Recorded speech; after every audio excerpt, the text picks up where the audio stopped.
নমস্কার বন্ধুরা, আজ আমি চলে এসেছি নতুন একটা রেসিপি নিয়ে। আজকে আমি বানাবো নান, তবে প্লেন নান নান নয়, একটা মশলা নান আর একটা গার্লিক নান। ওই জন্য আমি এক বাটি ময়দা নিয়েছি। এই ময়দার মধ্যে আমি দিয়ে দেবো পরিমাণ মতো লবণ। লবণ দিয়ে দিলাম, 1 চামচ চিনি দেবো,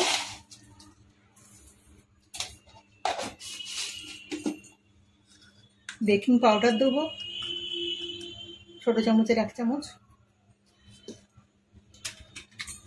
বেকিং সোডা দেবো সামান্য একটুখানি,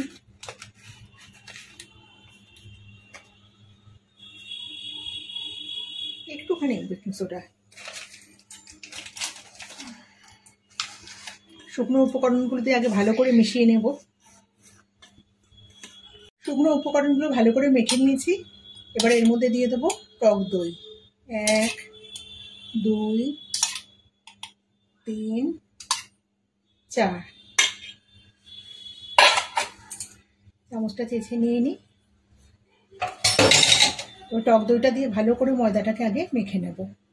পুরো ময়দাটা যেভাবে আমরা ময়ান দিই সেভাবে ভালো করে ময়দাটার মধ্যে মিশিয়ে নেব দইটা, নাহলে দইটা এক জায়গাতে থেকে যাবে আর শুকনো ময়দাগুলো পড়ে থাকবে। আর দিয়ে দেবো রিফাইন অয়েল বা সাদা তেল, যেটাই বলুন না কেন, 1 চামচ মতো। আবারও ভালো করে এটা মিশিয়ে নেব। এটা আগেই দিতে হতো, আমার মাথাতে ছিল না, অনেক সময় মাথা থেকে অনেক কিছু বেরিয়ে যায়, তাও যাই হোক এখনই আমি দিয়ে দিলাম। ভালো করে এটাকে মিশিয়ে নিই। পুরো ঝুরঝুরে হয়ে যাচ্ছে, এরকম ঝুরঝুরে আগে ভালো করে নিই, মিনিট 2 সময় নিয়ে। নাও হয়ে গেছে। এবার উষ্ণ গরম দুধ নিয়েছি, আমি দুধটাকে উষ্ণ গরম করে নিয়েছি। অল্প অল্প করে দুধ দিয়ে আমি এই ময়দাটাকে মাখবো। আমি কিন্তু জলের ব্যবহার করব না।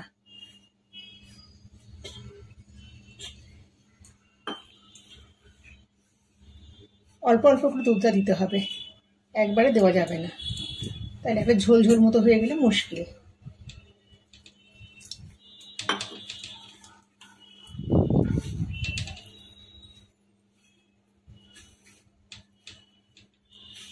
ভালো করে এটা মেখে নেব।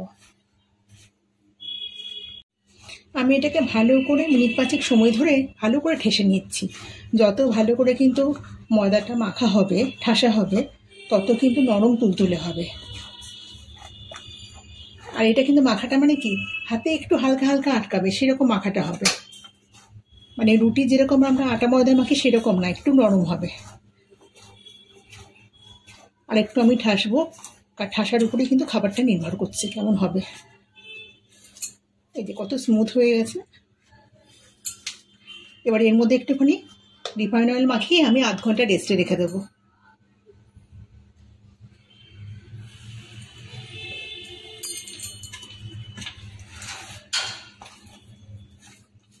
এটা ঢেকে আমি আধ ঘন্টার জন্য রেখে দেবো।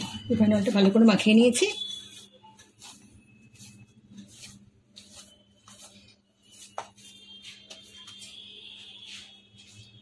আধ ঘন্টা এটাকে রেস্টে রাখা হয়ে গেছে।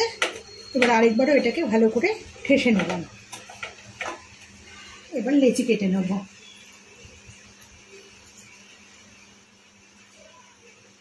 আমি এরকম সাইজে করছি, প্রত্যেকটা লেচি আমি এইভাবে কেটে নেব। আমি সবগুলো লেচি কেটে গোল গোল করে নিয়েছি, আর একটা লোহার চাটু বসিয়ে দিয়েছি গ্যাসের ওভেনে। এবার এগুলোকে বেলে নেব, একটা করে বেলবো, একটা করে বানাবো। আর চাকি বেলনে সামান্য একটুখানি তেল মাখিয়ে নিয়েছি, কারণ আমি এখানে কোনো ময়দার ব্যবহার করছি না। এটা কিন্তু খুব বেশি বড় বেলা হবে না।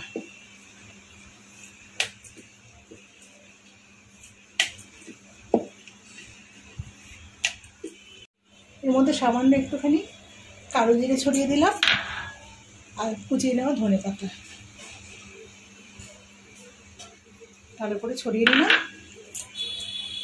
এবার এই বেলনটা দিয়ে আরেকবারও টেনে দিলাম।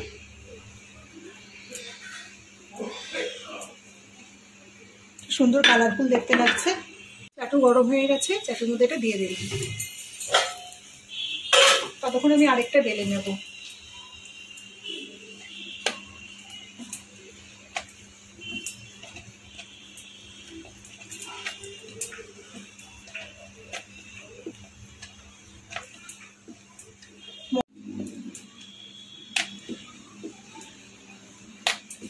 যত টানবো তত ছোট হয়ে যাবে।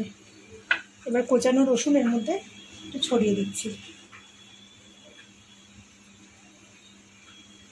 রসুন হচ্ছে আমার মেয়ের ফেভারিট খাবার। ওকে যদি 1 কেজি রসুন দেওয়া হয় 1 কেজি রসুন বসে বসে খেয়ে নেবে, মানে রান্না করে দিলে, কাঁচা না। রসুন দেওয়া রান্না হলে ওটাই হচ্ছে পৃথিবীর শ্রেষ্ঠ রান্না ওর কাছে।